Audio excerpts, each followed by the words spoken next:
شروع اللہ کا نام لے کر جو بڑا مہربان نہایت رحم والا ہے۔ وہ جو نہایت مہربان ہے اسی نے قرآن کی تعلیم فرمائی، اسی نے انسان کو پیدا کیا، اسی نے اس کو بولنا سکھایا۔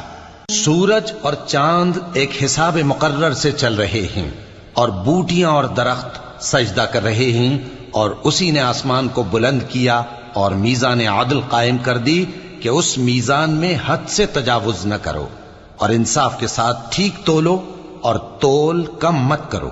اور اسی نے خلقت کے لیے زمین بچھائی، اس میں میوے اور کھجور کے درخت ہیں جن کے خوشوں پر غلاف ہوتی ہیں، اور اناج جس کے ساتھ بھس ہوتا ہے، اور خوشبودار پھول۔ تو اے گروہ جن و انس، تم اپنے پروردگار کی کون کون سی نعمت کو جھٹلاؤ گے؟